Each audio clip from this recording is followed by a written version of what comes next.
Ready, steady, fighting.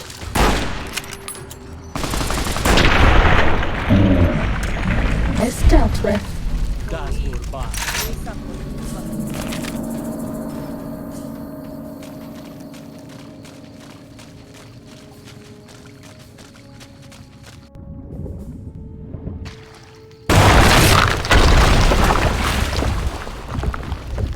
This is taking too long.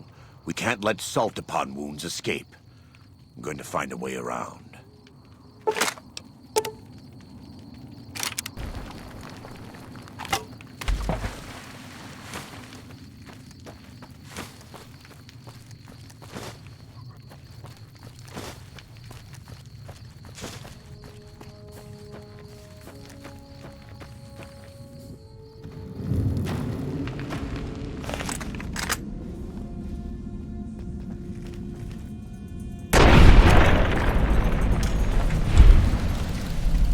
Time to fight.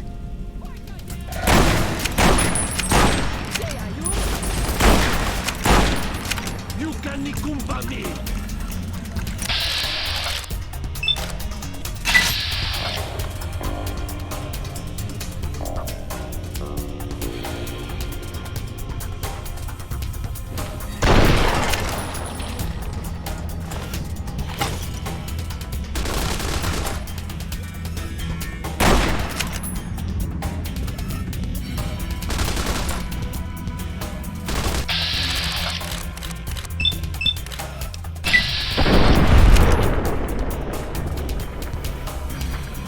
Fighting over.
This one looks pretty tough.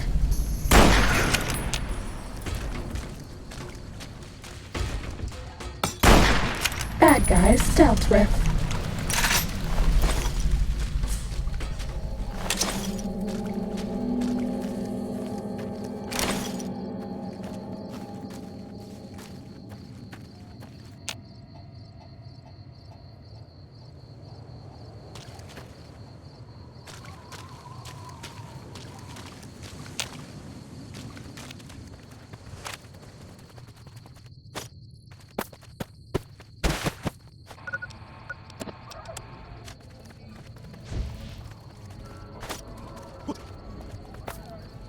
Time to fight.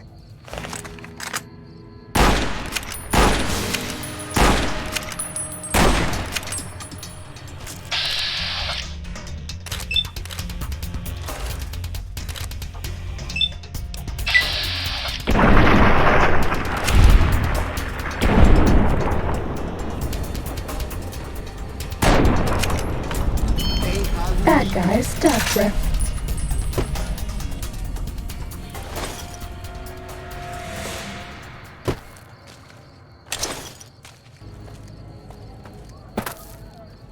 Time to fight.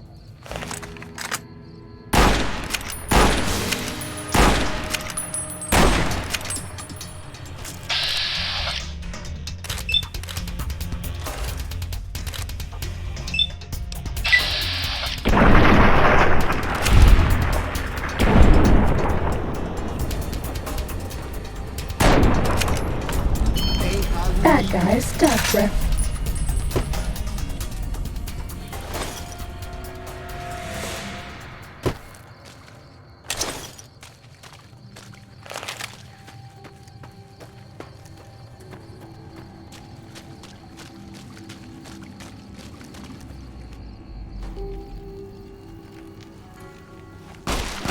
We warned you at Syracuse, and you persisted.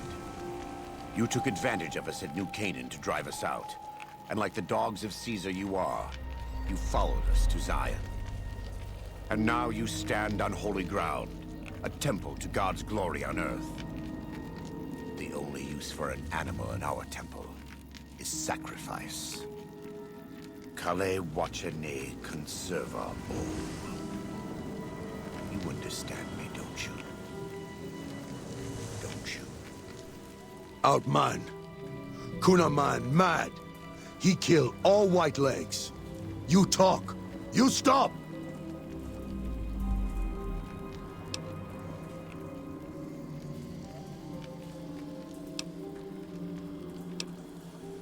Him hear you. You talk. Don't listen to this thing. His cries are those of a mad beast caught in a thicket. He gave no mercy to my family, and I will give none to his.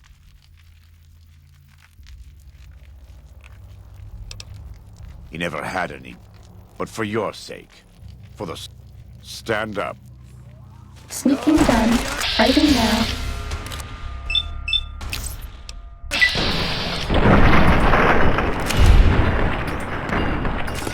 You can accompany.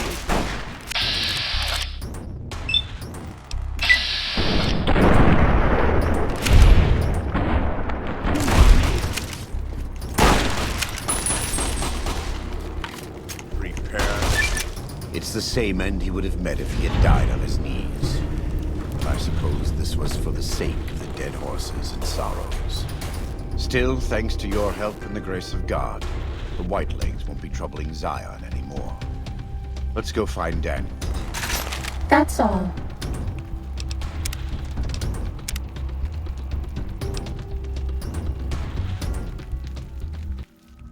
And so it was that the conflict between the New Canaanites and the Whitelegs was finally resolved.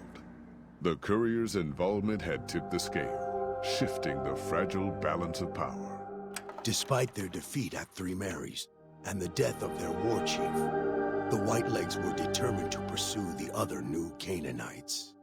But when they finally tracked down their prey in Colorado, they discovered the tables had been turned. The Whitelegs who survived the New Canaanites' ambushes were hunted down by dead horses before they could reach the safety of the Great Salt Lake. When word of the Whitelegs' diminished numbers reached the 80s tribe, war was declared. And by year's end, the Whitelegs had been wiped out. The Sorrows fought beside Joshua Graham and the dead horses, eradicating the threat the Whitelegs posed to Zion. When the courier and Joshua Graham felled Salt Upon Moons, their victory was celebrated with a great feast. The Sorrows' transformation from a peaceful, timid tribe into a proud and warlike people broke Daniel's heart.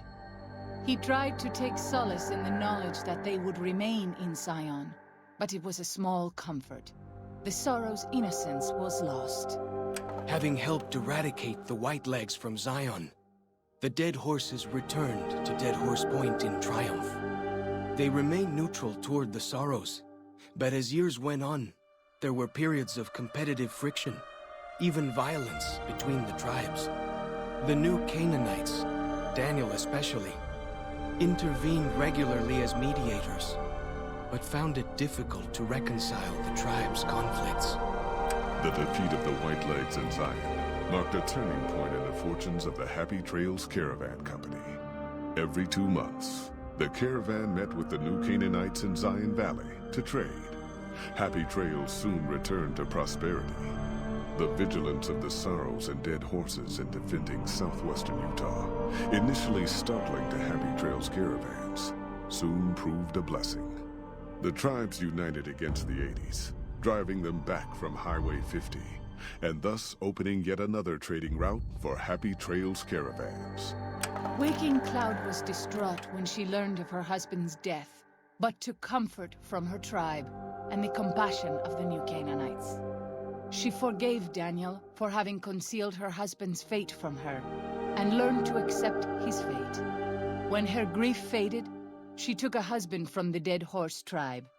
At her bidding, he stayed close to home.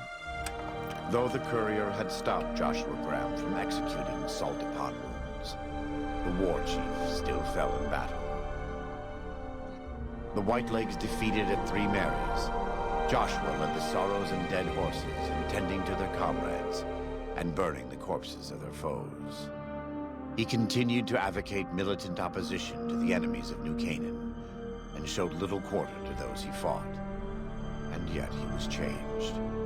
He no longer reveled in the brutality and cruelty for which he had been known in his former life. His inner demons, if not extinguished, were at the least appeased. For years after the defeat of the Whitelegs, Daniel did his best to minister to the Sorrows' spiritual needs. Try as he might, he could not hold back the tribe's increasing militancy and reverence of Joshua Graham. Demoralized, he returned to his family and Dead Horse Point. His failures haunted him for the rest of his days. And with that, the courier walked out of the history of the tribes of Zion and back to the gathering storm of the Mojave Wasteland.